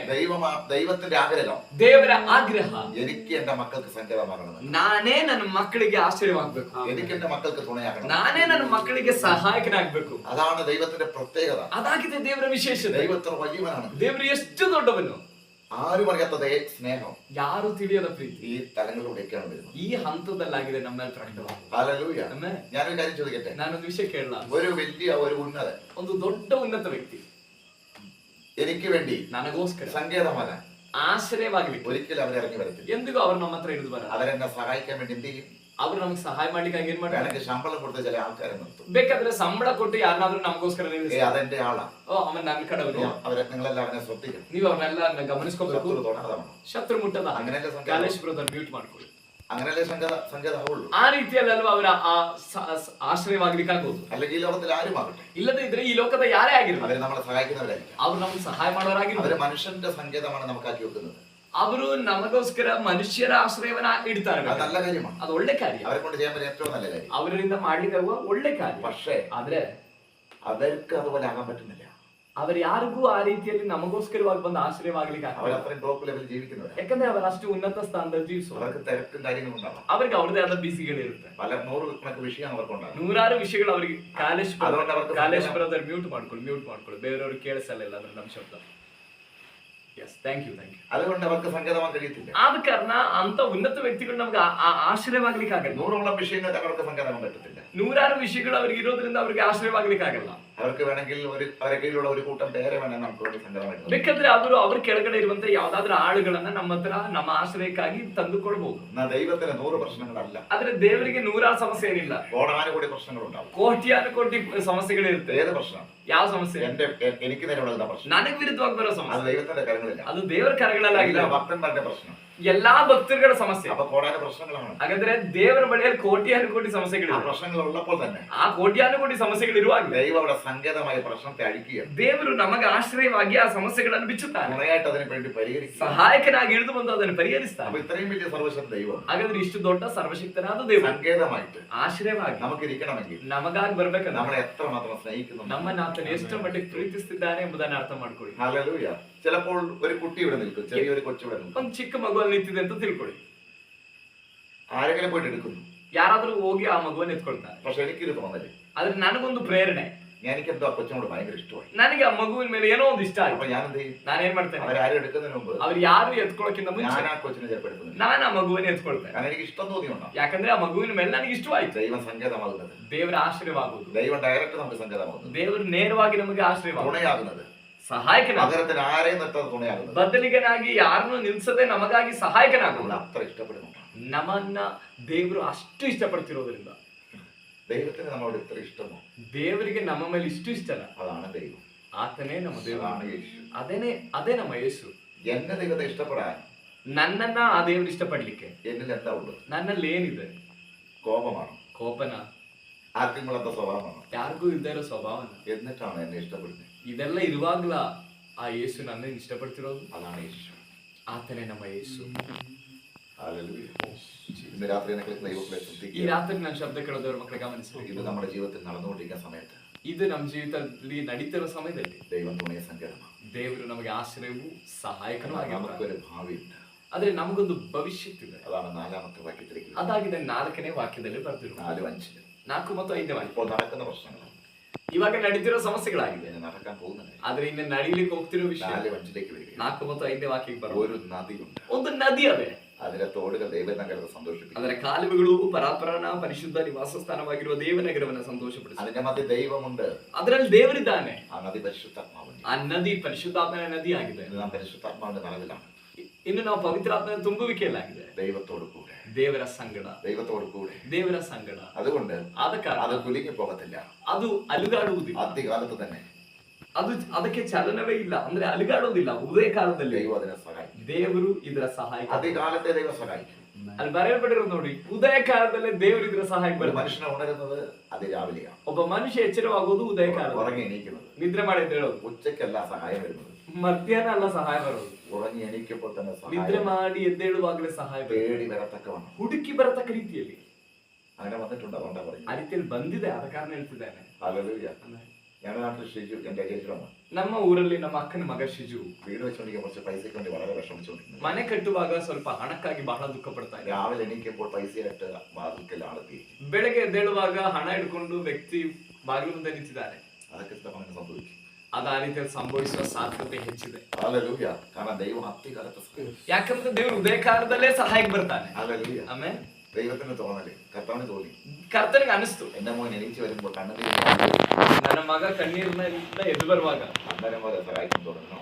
ಅವಾಗಲಿಂದನೇ ಅವ್ರಿಗೆ ಸಹಾಯ ಮಾಡಕ್ ಸ್ಟಾರ್ಟ್ ಮಾಡ್ಬೇಕಂತ. ഹല്ലേലൂയ. ಆಮೇಲೆ ഞാൻ ഇതൊക്കെ പറയുമ്പോൾ ಇದನ್ನೆಲ್ಲ ಹೇಳುವಾಗ ഇത് വിശ്വസിക്കാൻ പറ്റുമോ എന്ന് ചിന്തിച്ചു പോകുമ്പോൾ അല്ലേ, ಇದೆಲ್ಲ ನಂಬಕ್ಕಾಗುತ್ತಾ ಎಂಬುದಾಗಿ ನೀವು ಯೋಚಿಸಬಹುದು. വിശ്വസിക്കണം, ನಂಬಬೇಕು, വചനത്തിൽ വിശ്വസിക്കണം. ದೇವ್ರ ವಾಕ್ಯದಲ್ಲಿ ನಂಬಬೇಕು. ഇവിടെ ഇതങ്ങനെ എഴുതിയിട്ടുണ്ടെങ്കിൽ ಅಲ್ಲಿ ಆ ರೀತಿ ಬರ್ದಿದ್ರೆ ഇത് എനിക്കുള്ളത് ಇದು ನನಗಿರುವಂತ, ഞാൻ വിശ്വസിക്കുന്നത് ನಾನ್ ನಂಬುತ್ತೇನೆ. ദൈവാപ്തികാലത്ത് സഹായിക്കും. ದೇವ್ರ ಉದಯ ಕಾಲದಲ್ಲೇ ನನಗೆ ಸಹಾಯ ಮಾಡ್ತಾರೆ. ആരെങ്കിലും വഴക്ക് പറയുന്നതിന് മുമ്പ്, ಯಾರಾದ್ರೂ ನನ್ನನ್ನು ಭಯಕ್ಕಿಂತ, കടക്കാരന്റെ വീട്ടിലെത്തുന്നതിന് മുമ്പ്, ಸಾಲಗಾರರು ನನ್ನ ಮನೆಗೆ ಬರೋಕ್ಕಿಂತ ಮುಂಚೆ, അതിന് മുമ്പ് ദൈവം എന്നെ സഹായിച്ചു. ಅದಕ್ಕಿಂತ ಮುಂಚೆ ದೇವ್ರು ನನಗೆ ಸಹಾಯ ಮಾಡಿದ್ರು. അല്ലെങ്കിൽ ആരോടെങ്കിലും കൈ നീട്ടതിന് മുമ്പ്, ಇಲ್ಲದಿದ್ರೆ ಯಾರ ಮುಂದೆನಾದ್ರೂ ಹೋಗಿ ಕೈ ಚಾಚೋಕ್ಕಿಂತನೂ ಮುಂಚೆ, എന്റെ കൈ നീട്ടാൻ അനുവദിക്കാതെ ನನ್ನ ಕೈ ನೀಡುವುದಕ್ಕೆ, ಯಾರ ಮುಂದೆ ಕೈ ಚಾಚಲಿಕ್ಕೆ ಅನುಮತಿ ಕೊಡು. ഏതെങ്കിലും മുഖാന്തരങ്ങളിലൂടെ ಯಾವ್ದಾದ್ರೂ ಮೂಲಕ ദൈവാപ്തികാലത്ത് ದೇವರು ಉದಯ ಕಾಲದಲ್ಲೇ ನನಗೆ ಸಹಾಯ ಮಾಡ್ತಾರೆ. അവനെ സ്നേഹിക്കാൻ അറിയാം, ಆತನಿಗೆ ನಮ್ಮನ್ನು ಪ್ರೀತಿಸ್ಲಿಕ್ಕೆ ಚೆನ್ನಾಗಿ, തുണയായി നിൽക്കാൻ അറിയാം, ಸಹಾಯಕನಾಗಿ ನಿಲ್ಲುವುದಕ್ಕೂ, സങ്കേതമാകാൻ അറിയാം, ಆಶ್ರಯವಾಗಲಿಕ್ಕೆ ಗೊತ್ತು, അവനെ സഹായിക്കാൻ അറിയാം. ಆತನಿಗೆ ನಮಗೆ ಸಹಾಯ ಮಾಡ್ಲಿಕ್ಕೆ ಗೊತ್ತು. അതൊക്കെയാണ് ദൈവത്തിന്റെ പ്രവൃത്തി. ಇದೆಲ್ಲ ಆಗಿದೆ ದೇವರ ಕಾರ್ಯ. ഹല്ലേലൂയ. ಆಮೇಲೆ അത്യകാലത്ത് ദൈവം എന്നെ സഹായിക്കും. ಉದಯ ಕಾಲದಲ್ಲೇ ದೇವರು ನನಗೆ ಸಹಾಯ ಮಾಡಿ, ഞാനത് വിശ്വസിക്കുന്നു. ನಾನು ಇದನ್ನ ನಂಬುತ್ತೇನೆ. ഈ 46 സങ്കീർത്തനം ഇന്നത്തെ ಇವತ್ತು ನಾವು ಧ್ಯಾನಿಸ್ತಾ ಈ 46ನೇ ಕೀರ್ತನೆ 5 വരെയുള്ള ഭാഗം 5ನೇ ವಾಕ್ಯದವರೆಗಿರುವ ಈ ಭಾಗ, എനിക്കൊരു ചെക്ക് തന്നിരിക്കുകയാണ്. ಈ ವಾಕ್ಯದ ಮೂಲಕ ದೇವರು ನನಗೊಂದು ಚೆಕ್ ಅನ್ನು ಕೊಟ್ಟಿದ್ದಾರೆ. എത്ര തുക വേണമെന്ന് ഞാൻ എഴുതിയെടുക്കും. ಎಷ್ಟು ಮೊತ್ತ ಬೇಕಂತ ನಾನ್ ಬರಿಬೇಕು, അത് നമ്മുടെ ഇഷ്ടത്തിന് വിട്ടിരിക്കുന്നു. ಅದು ನಮ್ಮ ಇಷ್ಟಕ್ಕೆ ಬಿಟ್ಟಿರೋ. എത്രത്തോളം വിടുതൽ വേണം, ಎಷ್ಟು ಬಿಡುಗಡೆ ಬೇಕು, ഇതിൽ പറയും എത്രത്തോളം ദൈവത്തിന്റെ പ്രവൃത്തി വെളിപ്പെടും. ಇದರಲ್ಲಿ ಬರೆಯಲ್ಪಟ್ಟಿರುವ ಎಷ್ಟು ದೇವರ ಕಾರ್ಯ ನಿನ್ನ ಜೀವಿತದಲ್ಲಿ ಪ್ರಕಟವಾಗಬೇಕು. വിശ്വാസത്തിനകത്ത് എഴുതിയെടുക്കുന്നവർക്ക് ನಂಬಿಕೆ ಅಂತ ಅದನ್ನು ಒಳಗಡೆ ಬರೆದುಕೊಳ್ಳುವವರಿಗಾಗಿ ನಾನು ದೇವರಿಗೆ ಸ್ತೋತ್ರ അവരെ ಮಾಡ್ತೇನೆ. വിടുതൽ അനുഭവിച്ചിരിക്കുന്നു. ಅಂತವರಿಗೆ ಬಿಡುಗಡೆ ಅನುಭವಿಸಿದ್ದಾರೆ. അങ്ങനെ വിശ്വസിക്കുന്നവർ ಹಾಗೆ ನಂಬುವವರು ആദ്യകാലത്ത് തന്നെ ಉದಯ ಕಾಲದಲ್ಲಿ ദൈവത്തിന്റെ അത്ഭുതം നിങ്ങൾ ದೇವರ കണ്ടു. ಅದ್ಭುತವನ್ನ ನೀವು ಕಣ್ಣಿನಿಂದಲೇ ಕಾಣಬೇಕು. ദൈവത്തിന്റെ സമാധാനം നിങ്ങൾ അനുഭവിക്കപ്പെടും. ದೇವರ ಸಮಾಧಾನವನ್ನು ನೀವು ಅನುಭವಿಸ್ತೀರಿ. ദൈവത്തിൽ നിങ്ങൾ സന്തോഷിക്കും. ದೇವರಲ್ಲಿ ನೀವು ಸಂತೋಷ ಪಡ್ತೀರಿ. അത്യകാലത്തെ ಉದಯ ಕಾಲದಲ್ಲಿ ദാവീദ് പറയുന്ന ഒരു കാര്യമുണ്ട്. ದಾವಿದನ ಹೇಳುವಂತ ಒಂದು ವಿಷಯ ಇದೆ. അത്യകാലത്തെ ഞാൻ ദൈവത്തെ അന്വേഷിക്കും. ಉದಯ ಕಾಲದಲ್ಲೇ ನಾನು ದೇವರನ್ನ ಹುಡುಕ್ತೇನೆ. അത്യകാലത്തെ എനിക്ക് അന്വേഷിക്കാൻ ഏറ്റവും ഇഷ്ടം അധികാലത്താണ്. ನನಗೆ ಹುಡುಕುವುದಕ್ಕೆ ಬಹಳ ಇಷ್ಟ ಉದಯ ಕಾಲದಲ್ಲಿ. വേറൊരു കാര്യം വരുന്നതിന് മുമ്പ്, ಬೇರೆ ಯಾವ್ದಾದ್ರೂ ಸಂಗತಿಗಳು ಬರೋಕ್ಕಿಂತ അതിന് ಮುಂಚೆ, മുമ്പ് അധികാലത്ത് തന്നെ ചെയ്യാൻ ಅದಕ್ಕಿಂತ ಮುಂಚೆ ನಾನು ಉದಯ ಕಾಲದಲ್ಲೇ ದೇವರನ್ನ ಸ್ತುತಿಸ್ತೇನೆ. അങ്ങനെയുള്ള ആത്മീയ മിടുക്കം പറഞ്ഞ ಆ ദൈവം ರೀತಿಯಾದ ಆತ್ಮಿಕ ಜಾಣರಿಗಾಗಿ ನಾನು ದೇವರಿಗೆ ಸ್ತೋತ್ರ ಮಾಡ್ತೇನೆ. ಆದ್ರೆ ദൈവം പറയുന്നു ದೇವರು ಹೇಳ್ತಿದ್ದಾರೆ ആദ്യകാലത്ത് ഞാൻ നിന്നെ സഹായിക്കും. ಉದಯ ಕಾಲ, ಆದ್ರೆ ದೇವರು ಹೇಳ್ತಿದ್ದಾರೆ ಉದಯ ಕಾಲದಲ್ಲಿ ನಾನು ನಿನಗೆ ಸಹಾಯ ಮಾಡ್ತೇನೆ. ദാവീദ് പറയുകയാണ്, ದಾವಿದನು ಹೇಳ್ತಿದ್ದಾನೆ ഹല്ലേലൂയ, അത്യകാലത്ത് ഞാൻ നിന്നെ അന്വേഷിക്കും. ಉದಯ ಕಾಲದಲ್ಲೇ ದೇವರೇ ನಾನೇನು ಹುಡುಕ್ತೇನೆ. 63 സങ്കീർത്തനം ഉണ്ടല്ലോ. 63ನೇ ಕೀರ್ತನೆಯಲ್ಲಿದೆ. ഹല്ലേലൂയ, ആമേൻ. ഞാൻ അധികാലത്ത് നിന്നെ അന്വേഷിക്കും. ನಾನು ಉದಯ ಕಾಲದಲ್ಲೇ ನಿನ್ನನ್ನು ಹುಡುಕ್ತೇನೆ. ഹല്ലേലൂയ. പക്ഷേ ಆದ್ರೆ കൊരകപത്രന്മാരിലൂടെ ಕೊರಹೀರನ ಮೂಲಕ ദൈവം ഇങ്ങനെ വെളിപ്പെടുത്തുന്നു, ದೇವರು ಈ ರೀತಿ ಪ್ರಕಟ അതിനു ಮಾಡಿದ್ರು. മുമ്പ് ഞാൻ നിന്നെ സഹായിക്കും. ಅದಕ್ಕಿಂತ ಮುಂಚೆ ನಾನು ಸಹಾಯ ഓവർടേക്ക് ചെയ്യാണ് അവിടെ. ದೇವರು ನಮ್ಮನ್ನೇ ಓವರ್ಟೇಕ್ ಮಾಡ್ತಿದ್ದಾರಲ್ಲ. ഹല്ലേലൂയ, ಅದೇ ഹല്ലേലൂയ. ഞാൻ തമാശ അല്ലേ ನಾನು പറയുന്നത്, ಹೇಳ್ತಿರೋ ತಮಾಷೆ ಅಲ್ಲ, ദൈവ വചനമാണ്. ದೇವರು ವಾಕ್ಯವಾಗಿದೆ. ഹല്ലേലൂയ. ಆಮೆನ್. ചെക്ക് എഴുതിയെടുക്കാൻ പറ്റുന്നവർക്ക് ഇത് കിട്ടത്തുള്ളൂ ಇದು ಚೆಕ್ ಬರೀಲಿಕ್ಕೆ ಆಗುವವರಿಗೆ ಇದು ಸಿಗೋದು. എന്ന് പറഞ്ഞ ഈ വചനം വരുമ്പോൾ, ಅಂದ್ರೆ ಈ ವಾಕ್ಯ ಬರುವಾಗ ഇത് എന്റെ വീട്ടിൽ, ಇದು ನನ್ನ ಮನೆಯಲ್ಲಿ, എന്റെ ജീവിതത്തിൽ ನನ್ನ ಜೀವಿತದಲ್ಲಿ ദൈവം ഇന്ന് ഓഫറായി തന്നിരിക്കുക. ದೇವರು ಇವತ್ತು ಅವರ ಕೊಟ್ಟಿದ್ದಾರೆ. ചെക്ക് എപ്പോഴും കിട്ടുന്നതല്ല, ಚೆಕ್ ಯಾವಾಗ್ಲೂ ಸಿಗಲ್ಲ. വിശ്വാസത്തിൽ എഴുതി എടുക്കണം. ನಂಬಿಕೆಯಿಂದ ಅದನ್ನ ಬರೆದು ಸ್ವೀಕರಿಸಬೇಕು. ഹല്ലേലൂയ. ಆಮೆನ್. ഹല്ലേലൂയ. ഹല്ലേലൂയ. ദൈവം ആദ്യകാലത്തെ സഹായിക്കും. ದೇವರು ഉദയಕಾಲದಲ್ಲೇ സഹായിക്കಬೇಕು. കടക്കാരൻ വരുന്ന 10 ಮಣಿക്കാണ്. ಸಾಲಗಾರನು ಮನೆಗೆ ಬರೋದು 10 ಗಂಟೆಗಾಗಿದೆ. ആദ്യകാലത്തെ എന്നെ സഹായിച്ചു. ಉದಯಕಾಲದಲ್ಲಿ ಆತನ ಸಹಾಯ ನಿನ್ನ ಬಳಿ ಬರುತ್ತೆ. കടക്കാരൻ ചീത്ത വിളിക്കാതെ പോകും. ಸಾಲಗಾರನು ನಿನಗೆ ನಿನ್ನನ್ನ ಬೈಲಿಕ್ಕಾಗದೆ ಹೋಗುತ್ತಾನೆ. കുട്ടികൾക്ക് പൈസ വേണം. ಮಕ್ಕಳಿಗೆ ಹಣ ಬೇಕು. ഹല്ലേലൂയ. 1 രൂപ കയ്യിലില്ല. 1 ರೂಪಾಯಿ ಕೈಯಲ್ಲಿಲ್ಲ. എങ്ങനെ ഇവർക്ക് ഡ്രസ് മേടിച്ചു കൊടുക്കും? ಹೇಗೆ ಅವರು ಬಟ್ಟೆ ತಗೊಳ್ತೀರಾ? ഇവർ ചോദിക്കുന്നത് എങ്ങനെ മേടിച്ചു കൊടുക്കും? ಇವ್ರು ಕೇಳುವಂತದ್ದನ್ನ ಹೇಗೆ ತಗೊಳ್ತೀರಾ? ഇവർക്ക് പുസ്തകം എങ്ങനെ മേടിച്ചു കൊടുക്കും? ಅವರ ಪುಸ್ತಕಗಳನ್ನ ಹೇಗೆ ഇവർ ತಗೊಳ್ತೀರಾ? പഠിക്കുന്നതിന് പൈസ കെട്ടി വെക്കണം. എന്ത് ചെയ്യും? ಇವರ ವಿದ್ಯಾಭ್ಯಾಸಕ್ಕೆ ಹಣವನ್ನ ಕಟ್ಟಬೇಕು. ಏನ್ ಮಾಡ್ತೀರಾ? അതിനു മുമ്പ് ಅದಕ್ಕಿಂತ ಮುಂಚೆ കാലത്തെ ദിവസം ಉದಯಕಾಲದಲ್ಲೇ ದೇವರು ಸಹಾಯ ಮಾಡ್ತಾರೆ. ദൈവത്തെ അന്വേഷിക്കുക. ದೇವರನ್ನ ಹುಡುಕ್ರಿ. ദൈവത്തോട് ചേർന്ന് നിൽക്കുക. ದೇವರ ಜೊತೆಯಲ್ಲಿ അവൻ ನಿಲ್ಲಿ. തുണയായിരിക്കും പറഞ്ഞത് ಆತನ ഏതോ ഒരു ಸಹಾಯಕನಾಗಿರ್ತಾನೆ. കാര്യത്തിന് മാത്രമല്ല, ಯಾವುದೋ ಒಂದು ಕಾರ್ಯಕ್ಕಾಗಿ ಮಾತ್ರ ಅಲ್ಲ, അത്തിക്കാലത്ത് സഹായിക്കാൻ കൂടിയാണ്. ಉದಯಕಾಲದಲ್ಲೇ ಸಹಾಯ ಮಾಡ್ಲಿಕ್ಕೆ. ഇതിന്റെ മധ്യ പ്രതികൂലങ്ങളൊക്കെ കയറി വന്നു. ಇದರ ಮಧ್ಯದಲ್ಲಿ ಅನಾನುಕೂಲಗಳು ಬಂತು. അവിടെയാണ് സങ്കേതമായി മാറുന്നത്. ಅಲ್ಲಾಗಿದೆ ಅವನ ಆಶ್ರಯವಾಗುವುದು. അല്ലാത്ത തല്ലും തുണയായിട്ട് നിൽക്കും. ಅಲ್ಲದ ಇರುವ ಸ್ಥಳಗಳೆಲ್ಲ ಆತ ನಮಗೆ ಸಹಾಯಕನಾಗಿಯೇ ನಿಲ್ಲುತ್ತಾನೆ. സഹായിക്കാനായി നിൽക്കും. ಕೆಲವು ಸಮಯಗಳಲ್ಲಿ ಸಹಾಯಕನಾಗಿ ನಿಲ್ತಾನೆ. ഞാൻ ഭാവനയിൽ ഒരു കാര്യം പറയാം. ನಾನು ನನ್ನ ಆತ್ಮಿಕ ಕಲ್ಪನೆ ദൈവം എവിടെയാണുള്ളത്? ದೇವರು ಎಲ್ಲಿದ್ದಾರೆ? ദൈവം സ്വർഗത്തിൽ സിംഹാസനത്തിലിരിക്കുന്നു. ದೇವರು ಪರಲೋಕದಲ್ಲಿ ಸಿಂಹಾಸನದಲ್ಲಿದ್ದಾರೆ. ശരിയാ? ಸರಿಯಲ್ವಾ? ദൂതന്മാർ അവനെ ആരാധിച്ചുകൊണ്ടിരിക്കുന്നു. ದೇವದೂತರು ಅವನನ್ನು ಆರಾಧಿಸುತ್ತಿದ್ದಾರೆ.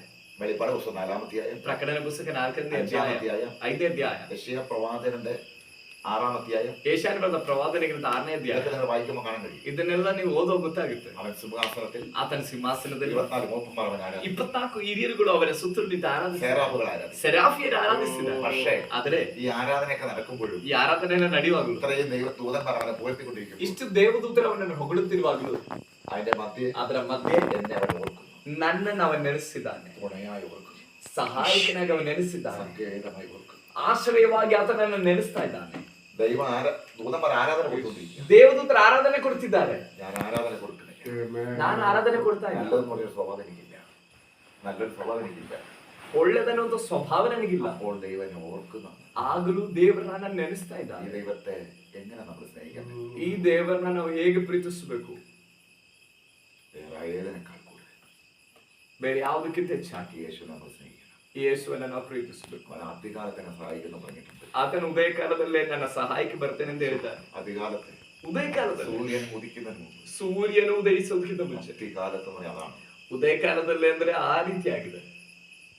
ഉറക്കത്തിൽ എണീച്ച് വരും, ನಿದ್ರೆಯಿಂದ ಎದ್ದು ಬರುವಾಗ സഹായിക്കാൻ വരുന്നത്, ಸಹಾಯ ಮಾಡ್ಲಿಕ್ಕಾಗಿ ಬರುವವನು. ഞങ്ങളുടെ എല്ലാവരും മോളുടെ കൊച്ച്, ನನ್ನ ಮಗಳ ಮಗು, അവനെ എനിക്ക് ഏറ്റവും ഇഷ്ടം, ಅವನಲ್ಲಿ ನಮ್ എടുക്കാൻ ഏറ്റവും ഇഷ്ടം, ಅವನನ್ನ ಎತ್ಕೊಳ್ಳಿ ಬಹಳ ಇಷ್ಟ. ഏത് സമയത്തും അറിയും? ಯಾವ ಸಮಯದಲ್ಲಿ ಗೊತ್ತಾ?